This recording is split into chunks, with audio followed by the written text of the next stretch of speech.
Welcome back to our companion channel. Today, I want to take you on a journey that begins in the age of the industrialization and lasts until today.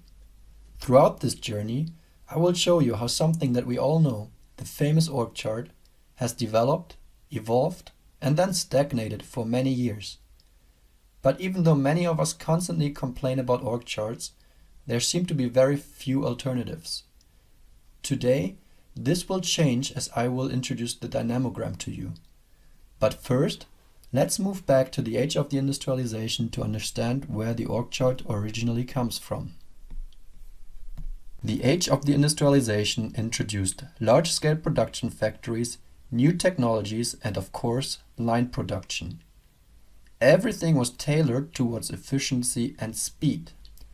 As portrayed by the wonderful Charlie Chaplin, employees executed the same task over and over again in an effort to keep up with the speed of the assembly line. In their work, there was absolutely no time for any deviations from the production process. And of course, they were strictly controlled by their supervisors. As Frederick Taylor phrased it, management must dictate every step of the process. This strictly hierarchical structure is already represented in the first org charts. The bosses on top and then clear hierarchies all the way to the bottom. Efficiency through functional departments that solely focus on repetitively performing their respective tasks. Synergies with other departments were by no means the focus. And it worked. Due to the large need for any kinds of goods after the war, demand kept increasing and the factories were working as fast and efficiently as they could to satisfy the needs of the customers. Overall, in these times, there was very little uncertainty for the companies as the markets they served were constantly growing. As a result, the org chart was the perfect way to represent organizational structures that were characterized by strict hierarchies, control, and the sole focus on efficiency. Times, however, have changed. Nowadays, markets are by no means stable and foreseeable. Demand keeps shifting, competitors enter and leave markets in a faster and faster pace, and technology and innovation have become more and more central elements for organizations that want to be successful, especially in the long run. Strict functional separation, hierarchies, and a leadership based on control cannot keep up with the speed and agility that your organization needs to constantly adapt and innovate. As a result, organizations nowadays struggle to find the right structure as well as a way to visualize it. Because let's be honest, there is no way that an org chart is capable of visualizing how your organization really works in practice. Or do your people not work in cross-functional teams, agile working groups, and customer-centric project teams? Together with our clients, we have experienced that the quest for the best-fitting organizational structure begins with the right way of visualizing and designing this structure. Therefore, we have developed the dynamogram. The dynamogram is by no means an organizational structure.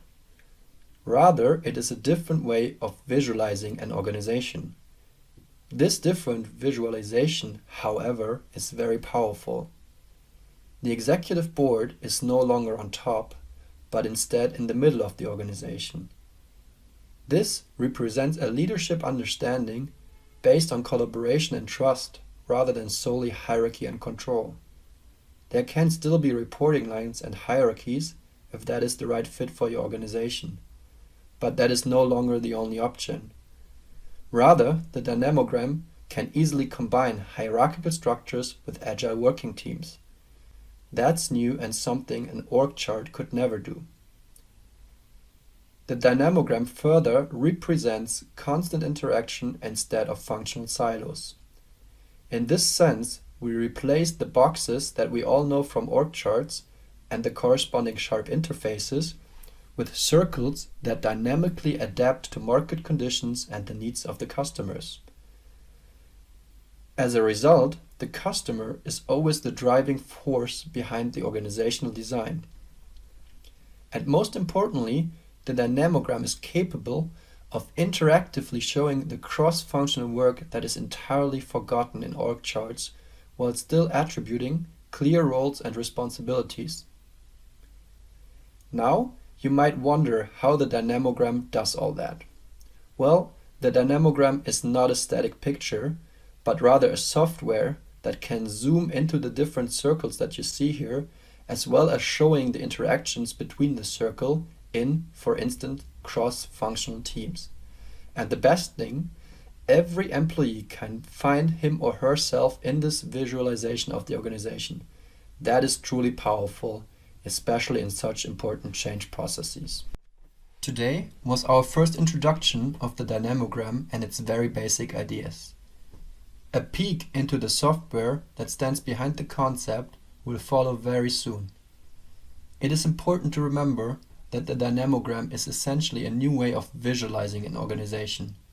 However, by doing so you lay the foundation to design the best fitting organizational structure, to implement empowering leadership, and to involve your employees in a way that best addresses the high pace of your markets and the needs of your customers. In that sense, thank you for watching and see you next week in our companion channel.